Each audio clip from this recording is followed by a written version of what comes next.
No?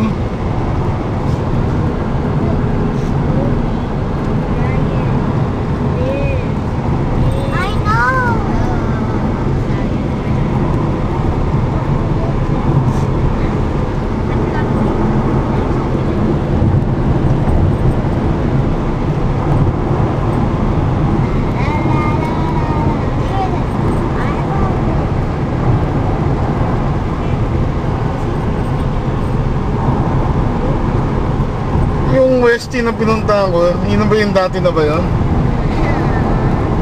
Alam ko saan yun. Alam mo yung una natin punta rito, yung matagal na yun. Doon ba napuntahan man sa Old Town? Ha? Sa may Flamingo? Ayan ba? Pangit na yun, luma na yun eh. Doon ba ito sila nakatira? Ewan ko, mura kasi. Nakita mo si Mac? Hindi, Ha? hindi na. Bakit? Iniwan ko na lang, wala yata, namamasyal sila yata. Ha? Namamasyal yata sila. Hindi mo na sa podcast. Oo. Doon binaril si Tupac siya ko. Westin? Yung street na yun, ko pala sa Flamingo. Sino mo ba rin ito? Ano nangyari sa kaso mo? Kasi ano, si Biggie. Sino? Yung si Notorious B.I.G. Yung ano, yung kasama ni Puff Daddy. Hindi, rapper din. Oo, yung mataba. Ba't siya nag-away? Dati kasi magkasama yan eh. Nangyari,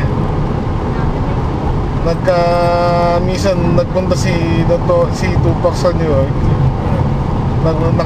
Parang inano yata siya, parang hinold up o parang ginulpi. Si Tupac?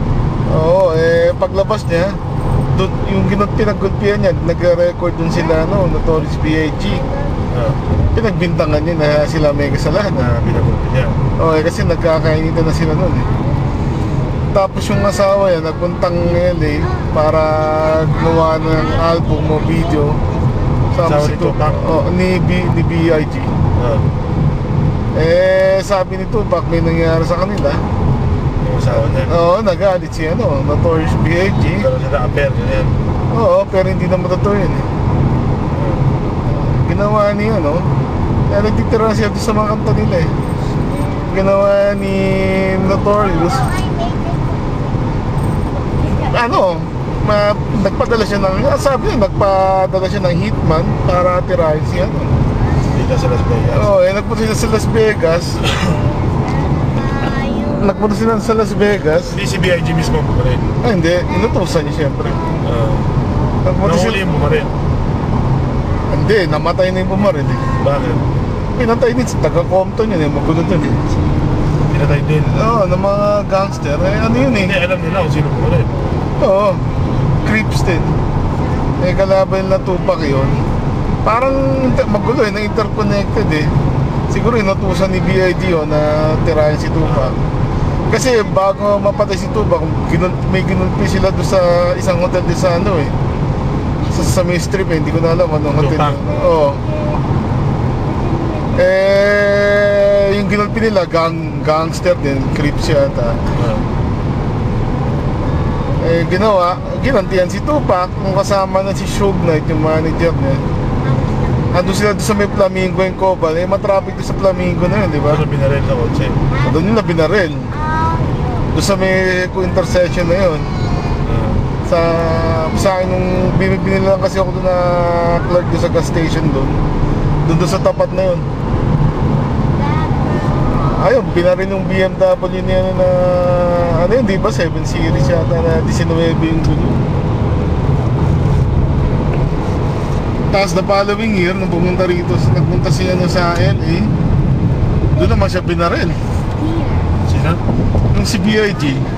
Pinapatay na rin yun? Oo, di ba gumawa sila nung yung Missing You, yung parang kay Sting. Sino bumaril? Mga tao din ni Suge Knight, yung mga tawa ni Tupac.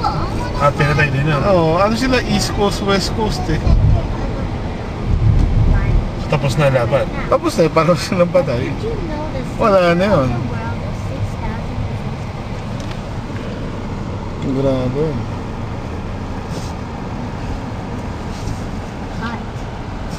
Wala na, tapos na. Tapos na ang gagawa nila.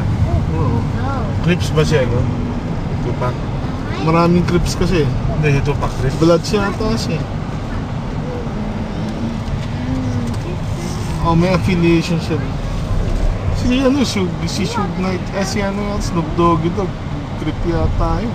You're not up. Pero kalaban yata nila nung kalaban na Tupac. Oo, magaling yung story nun eh. Okay. Siya si Snoop Doggy Dogg. Oo, visit.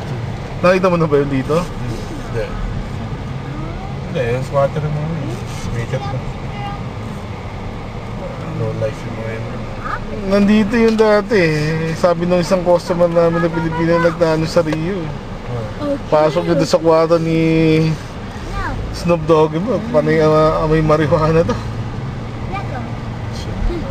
Gangster yun eh. Pero Iba yun maraming sa- galit dun eh. Iba yun yung sa